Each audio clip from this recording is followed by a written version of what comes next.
ਸੀਗੇ ਕਿ 30 ਦਿਨ ਉਹ ਭੁੱਖੇ ਰਹਿ ਗਏ ਨੇ ਤੇ ਇੱਕ ਇਨਸਾਨ ਕਿੰਨੀ ਦੇਰ ਤੱਕ ਇਦਾਂ ਭੁੱਖਾ ਰਹਿ ਸਕਦਾ। ਇਹਦਾ ਇੱਕੋ ਇੱਕ ਆਨਸਰ ਹੈ ਕਿ ਇਹਦਾ ਕਿਤੇ ਵੀ ਕੋਈ ਸਟੱਡੀ ਨਹੀਂ ਹੈਗੀ ਕਿ ਇੱਕ ਇਨਸਾਨ ਕਿੰਨੀ ਦੇਰ ਤੱਕ ਭੁੱਖਾ ਰਹਿ ਸਕਦਾ ਹੈ। ਤਿੰਨ ਚੀਜ਼ਾਂ ਤੇ ਇਹ ਚੀਜ਼ ਡਿਪੈਂਡ ਕਰਦੀ ਹੈ। ਸਭ ਤੋਂ ਪਹਿਲੀ ਹੁੰਦੀ ਹੈ ਕਿ ਮੈਂਟਲ ਸਟੇਟ ਕੀ ਹੈ ਇਨਸਾਨ ਦੀ। ਦੂਸਰੀ ਗੱਲ ਹੈ ਕਿ ਉਹਦੇ ਫੈਟ ਸਟੋਰਸ ਕਿੰਨੇ ਨੇ, ਕਿ ਉਹਦੀ ਜਿਹੜੀ ਚਰਬੀ ਹੈ ਉਹ ਸਰੀਰ 'ਚ ਕਿੰਨੀ ਹੈ। ਜਿਹੜੀ ਤੀਜੀ ਗੱਲ ਉਹ ਹੈ ਮੈਟਾਬੋਲਿਜ਼ਮ ਉਹਨਾਂ ਦਾ ਬਹੁਤ ਸਲੋ ਹੋ ਗਿਆ। ਜਿਵੇਂ ਆਪਾਂ ਆਲਰੇਡੀ ਗੱਲ ਕਰ ਰਹੇ ਹਾਂ ਕਿ ਬਹੁਤ ਸਲੋ ਬੋਲਦੇ ਪਏ ਨੇ, ਉਹਨਾਂ ਦੀ ਗੱਲ ਕਰਨ ਦਾ ਤਰੀਕਾ ਬਹੁਤ ਸਲੋ ਹੋ ਗਿਆ ਹੋਇਆ। ਦੂਸਰੀ ਗੱਲ ਫੈਟ ਸਟੋਰ ਜਿਹੜੇ ਸੀਗੇ ਉਹ ਕੀਟੋਨ ਬੋਡੀ ਆਪਾਂ ਟੈਸਟ ਕਰਾਇਆ ਸੀਗਾ ਇੱਕ, ਉਹ ਬਲੱਡ ਦੇ ਵਿੱਚ ਆਲ ਟਾਈਮ ਹਾਈ ਆਈ ਹੈ ਹਜੇ ਤੱਕ ਦੀ ਸਭ ਤੋਂ ਜ਼ਿਆਦਾ ਉਹਨਾਂ ਦੀ ਜਿਹੜੇ ਬਲੱਡ ਦੇ ਵਿੱਚ ਕੀਟੋਨ ਦਾ ਸਭ ਤੋਂ ਜ਼ਿਆਦਾ ਆਈ ਹੈ। ਉਸ ਤੋਂ ਬਾਅਦ ਮੈਂਟਲ ਸਟੇਟ ਤੇ ਆਲਰੇਡੀ ਉਹਨਾਂ ਦੀ ਬਹੁਤ ਜ਼ਿਆਦਾ ਸਟਰੋਂਗ ਹੈ। ਤੇ ਐਂਡ 'ਚ ਮੈਂ ਇਹ ਕਹਿਣਾ ਚਾਹੁੰਦਾ ਕਿ ਜਸਟ ਇਨ ਕੇਸ ਫਿਰ ਜੇ ਨਿਊਟ੍ਰੀਸ਼ਨ ਦੀ ਉਹਨਾਂ ਨੂੰ ਲੋੜ ਪੈਂਦੀ ਹੈ ਤਾਂ ਇੱਥੋਂ ਵਾਪਸ ਆਣਾ ਬਹੁਤ ਮਤਲਬ ਇਰਰਿਵਰਸੀਬਲ ਸਿਚੁਏਸ਼ਨ ਤੱਕ ਪਹੁੰਚ ਗਏ ਹੋਏ हैं। ਤੇ ਐਂਡ 'ਚ ਮੈਂ ਬਸ ਇਹੀ ਕਹਿਣਾ ਚਾਹੁੰਦਾ ਕਿ ਅਸੀਂ ਬਿਲਕੁਲ ਪੂਰੇ ਦਿਲੋਂ ਕੰਮ ਕਰ ਰਹੇ ਹਾਂ ਤੇ ਪੂਰਾ ਆਪਾਂ ਜ਼ੋਰ ਲਗਾ ਕੇ हर चीज ਉਹਨਾਂ ਦੀ मॉनिटर करांगे। डॉक्टर हरनूर जी ने बताया कि लगातार उनकी टीम है सरदार जगजीत सिंह डल्लेवाल जी की हेल्थ को मॉनिटर कर रही है। आज उनके आमरण अनशन का 30वां दिन है और अभी डॉक्टरों की टीम से ही हमारी बात हो रही थी तो उन्होंने ये बताया, उनकी फाइंडिंग्स ये हैं क्योंकि वो कंटिन्यूअसली पिछले 10 महीने से उनको मॉनिटर कर रहे हैं और खासकर जब से उनका आमरण अनशन शुरू हुआ है, जो उनका अपर बीपी है वो पहले नॉर्मली 130 के आसपास रहता था, लेकिन अब जो उनका अपर बीपी है वो नॉर्मली भी 100 के आसपास ही वो फ्लक्चुएट कर रहा है, 100 से 105 के बीच में फ्लक्चुएट कर रहा है। और जो लोअर बीपी है उनका वो 70 से 75 रह रहा है नॉर्मली, जो पहले उनका 80 से 85 रहता था, अब वो फ्लक्चुएट करके लगभग 70 के आसपास ही नॉर्मली रहता है।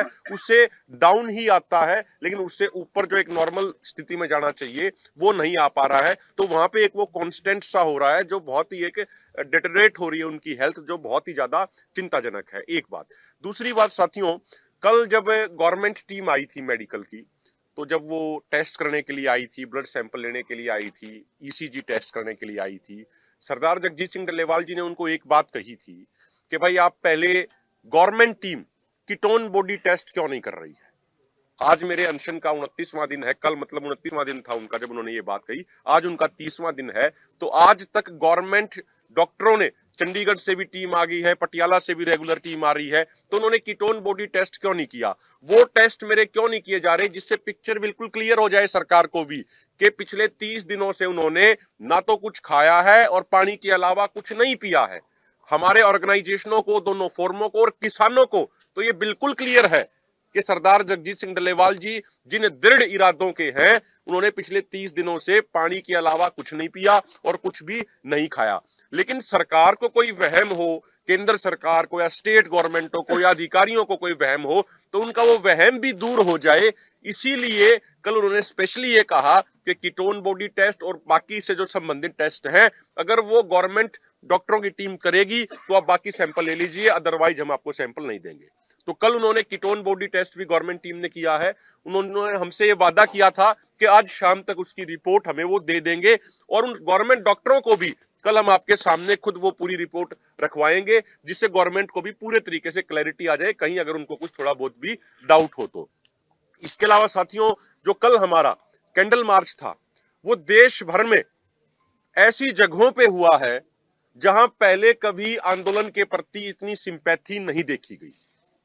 राजस्थान के अंदर, जम्मू कश्मीर के अंदर, हरियाणा के गांव-गांव के अंदर वो हुआ है, पंजाब की, चंडीगढ़ की कई यूनिवर्सिटियों में हुआ है, हरियाणा की यूनिवर्सिटियों में हुआ है, आंध्र प्रदेश के अंदर हुआ है, महाराष्ट्र के अंदर हुआ है, कर्नाटका, तमिलनाडु के अंदर हुआ है, मध्य प्रदेश के अंदर हुआ है। तो जो एक आज सरदार जगजीत सिंह डल्लेवाल जी के आमरण अनशन के प्रति, उनकी सोच के प्रति जो लोगों में, आम लोगों में एक जो लगाव है वो लगातार बढ़ता जा रहा है। और कल आने वाली, कल यानी 26 तारीख को जो दोनों मोर्चों की कॉल है, पूरे देश के लेवल पे, पंजाब के अलावा तमाम राज्यों में सुबह 10 बजे से लेके 4 बजे तक किसान बड़ी संख्या में अपने जिला मुख्यालयों के ऊपर और अपने तहसील मुख्यालयों के ऊपर धरने दे रहे हैं, सांकेतिक भूख हड़ताल कर रहे हैं। और कल यहीं पे खनौरी मोर्चे पे ही जितने भी व्यापारिक संगठन है, जितने भी सामाजिक संगठन है, जितने भी धार्मिक संगठन है, जितनी भी ट्रेड यूनियन है, जितने भी सांस्कृतिक संगठन है, उन सब की दोनों फोरमों के नेताओं के साथ इसी होटल माही में जो ये यहाँ पे साइड में शेड है, यहाँ पे मीटिंग होगी, जिसमें 30 तारीख को पंजाब बंद को कैसे अधिक से अधिक सफल बनाया जाए, उनकी रणनीति के ऊपर विचार चर्चा की जाएगी। सभी वर्गों का पूरा समर्थन लिया जाएगा, उसी के लिए रणनीति बनाई जाएगी। और कल फिर दोनों फोरमों की एक बड़ी और ज्वाइंट प्रेस कॉन्फ्रेंस यहाँ पे अन्य सामाजिक संगठनों के साथ भी होगी। और साथियों, एक आखिरी बात आप सबके संज्ञान में हम ये लाना चाह रहे हैं, सरदार जगजीत सिंह डल्लेवाल जी के भी मन में ये बात थी, दो सवाल उनके मन में है।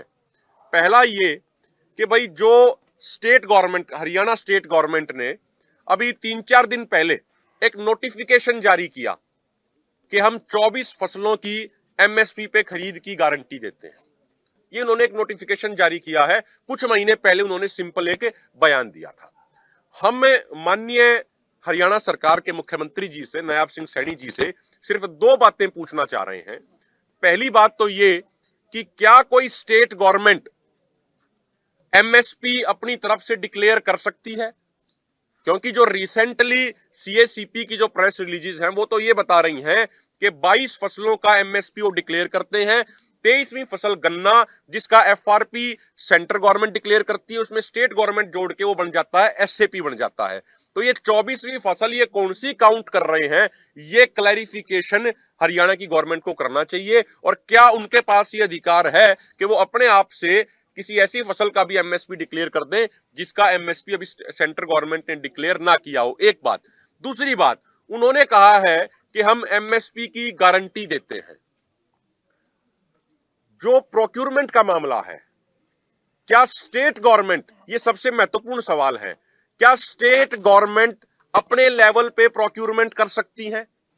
जितना हमें नॉलेज है, जितनी हमें जानकारी है, स्टेट गवर्नमेंट परचेज करती है, प्रोक्यूर करती है सेंटर के पूल में डालने के लिए। सेंट्रल गवर्नमेंट उनको बजट देती है, सेंट्रल गवर्नमेंट पैसा अलोकेट करती है, उस आधार पे स्टेट गवर्नमेंट प्रोक्यूरमेंट करती है। जो हरियाणा स्टेट गवर्नमेंट की जो परचेज करने वाली संस्थाएं हैं, चाहे वो हैफेड हो, चाहे वो वेयर हाउस कॉर्पोरेशन हो, जो वो प्रोक्यूरमेंट करती हैं, उनकी प्रोक्यूरमेंट की अमाउंट बहुत कम है।